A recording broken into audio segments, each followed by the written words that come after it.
I want to talk a little bit about some of your past former teammates, some of those up and coming guys, because one of the drawbacks for Notre Dame fans when they've had guys like you and Liam and Aaron and Tommy who have just dominated the offensive line for so many years is we didn't get a chance to see a lot of the younger guys.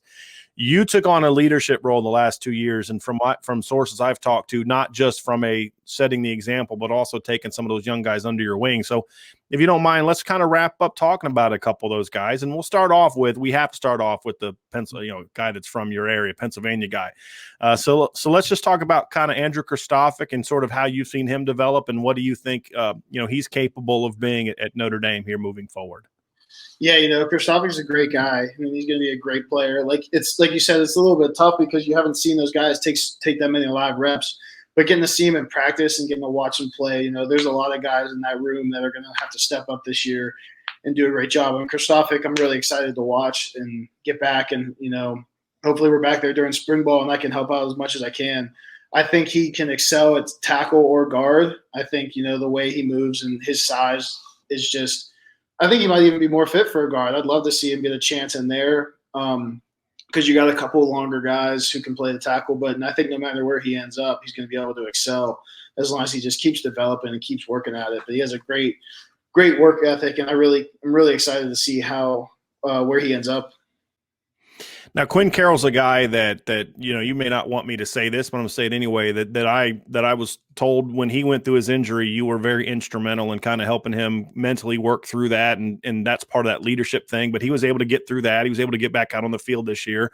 That first year away from the injury can be a challenge, but as he progresses and moves forward, what do you see from Quinn Carroll and what his skill set and what he might be capable of at Notre Dame? Yeah. I like the way Quinn moves a lot. Like his technique he's very on point. And the biggest thing with him I've noticed, like he's very coachable. Playing since he was backing me up, in practice we did a ton together, and he was always asking for coaching points and like to look at things. And it was the same thing I did like when I was his age, like pretty much every time you come off asking for something, and there's not always something.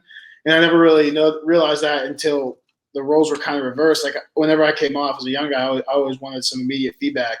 And sometimes Mike would just be like, no, it's good. And I'm like, dude, there's gotta be something. But then he'll come off and be like, Rob, like, what'd you see? I'm like, dude, it looks good. Like there's really nothing to tell you. So that was kind of interesting getting to see the other side of that coin. But I'm excited for him to step up and really play some meaningful football now, because I think he has all the intangibles to do so. It's as long, like I said, with Kristofic, all these guys, they're just going to have to keep working really hard the technique, and they're going to do that because they know what it takes.